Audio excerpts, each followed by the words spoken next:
Hi guys, in this video we're going to be looking at this little box of goodies from Ral Partha Europe. Scruffy Crow.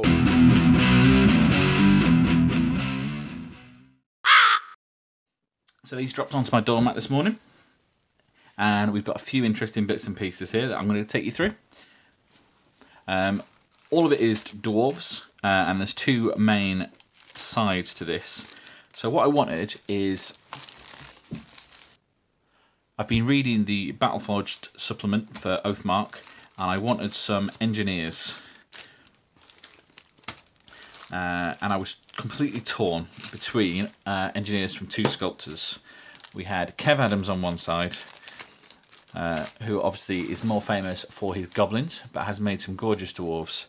And we have Bob Ollie, which is a name that sort of conjures up a dwarf for me. And we have his engineers here.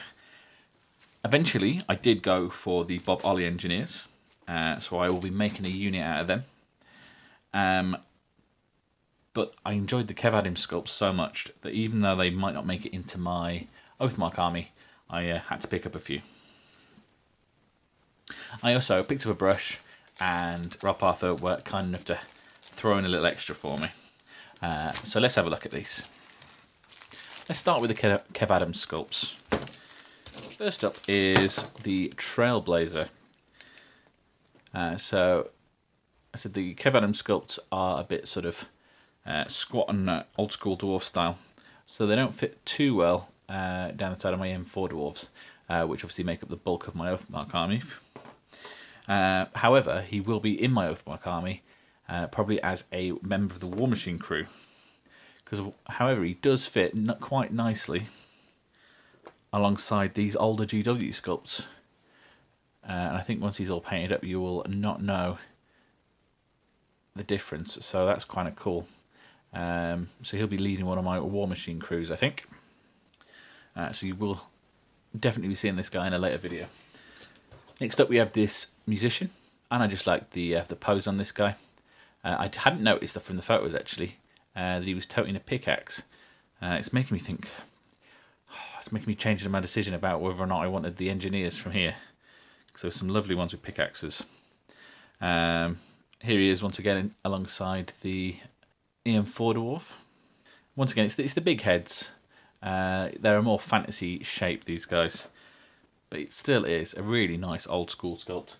What I've also got here is some old GW sculpts, and actually he's going to look spot on next to them. I'm not entirely sure what I'm using these guys for, other than I just painted them and they were a lot of fun to paint. So this guy and this guy, the Dwarf Champion. Now this guy stole my heart. I had to buy him. I mean, look at this. Just look at the dimensions, the sculpt, the movement in it. Absolutely love it. And I'm sure there are some Old Hammer fans and purists out there that would consider this absolute blasphemy. But this guy, yeah, probably be going on a lipped base to go on my other old school dwarves. And yeah, once again, don't know what he'll be specifically used for. But I'm sure he'll be showing up somewhere, because yeah, that is an awesome model. Next up we have the Bob Ollie stuff. Now, I said I've been flicking through my copy of Battlesworn, I got that wrong a second ago, and here we go, Dwarf Engineers, and they come in units of 5. So Ral Partha do these guys in a box of 5, but they come with a guy with an anvil, which I thought, as he was moving across the battlefield, didn't look, wouldn't have looked perfect. So I went for 2 guys with shovels, a guy holding some timber, a leader type character holding some plans, and this guy toting a pickaxe. I was torn between getting 2 of the pickaxe guys and 2 of the spade guys. And in hindsight now I'm thinking about it, maybe I should have got 2 of the pickaxe guys and then one of them could be a banner bearer. But not to worry.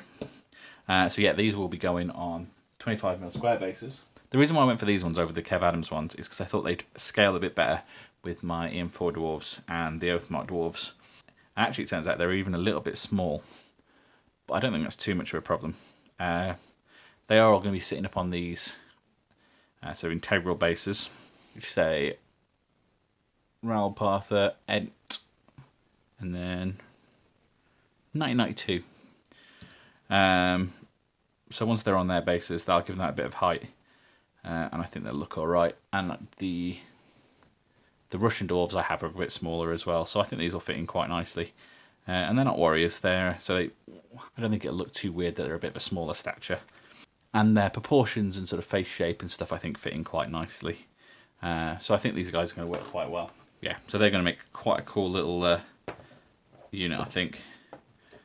Sort of trooping around the battlefield, and what they do is they have the ability to create bridges, if that ever comes up, but more usefully, little fortifications, which could be quite good if you're playing a defensive game, I think. And destroy fortifications if anyone else uses engineers.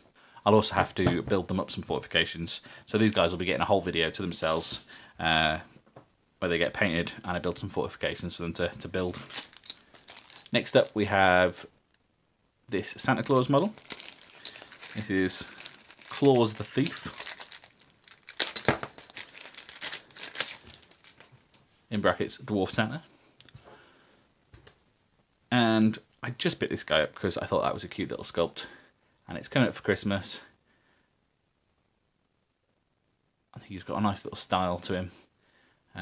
So I don't know how I'm going to base him yet. I might even put him on a little chimney or something. He might not even end up as a Warhammer figure per se. He might end up inside some sort of decoration. We'll see. I'll definitely be looking at him closer at Christmas.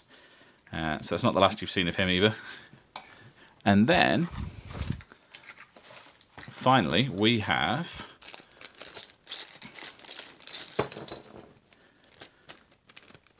this pre-release Dwarf Barbarian. I believe this guy, and I presume along with some friends, is going to show up in a upcoming Kickstarter later this year or early next year. And look at the details on this guy. He's got a proper expressive little face. And once again, he scales more with sort of older GW ones, but he does have slightly longer legs. But he's got the larger, more expressive face of the older style. I'm really impressed with him, actually. He's a funky little miniature, and I'm desperate to get some paint on him. I'm not entirely sure how to base him, though, what he's going to be used for.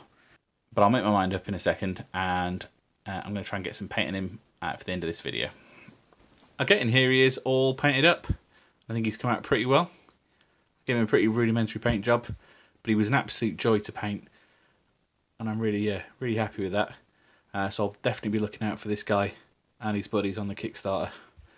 That definitely seems worthwhile. Still not sure what I'm going to use him for yet, but it's always handy to have an extra dwarf adventurer kicking around. The two Kev Adams Sculpts I picked up just to paint. I've dropped some paint on them.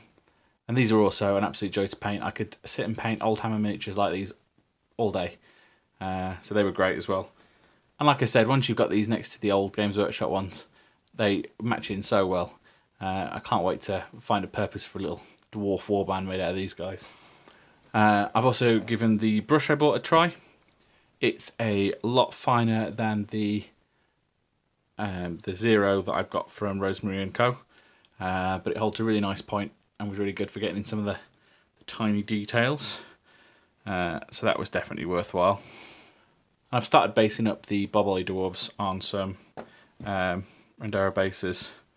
And as I said, they'll get their own video, so they'll be up soon. So yeah, all in all, really happy with my little haul from Ral Partha. I'll definitely be ordering from them again when I need something. There's such nice sort of old hammer style miniatures there. So if you're not already familiar with their range, definitely go and check them out. There are hundreds of things on that site, so there's bound to be something that takes your fancy. This isn't the first time I've ordered for them, and here is some stuff that I've picked up in the past. So this is a cool old Jabberwocky that you might have seen when I tested my wet palette out. And this was from their last Kickstarter, which I picked up to paint, and as you can see, I haven't. But I will do at some point. And once again, just oozing with character. So yeah, great old hammer minis. Check them out. And that's all for this video. Please let me know what you thought down in the comments. Maybe subscribe for more. And as ever, thanks for watching. Bye.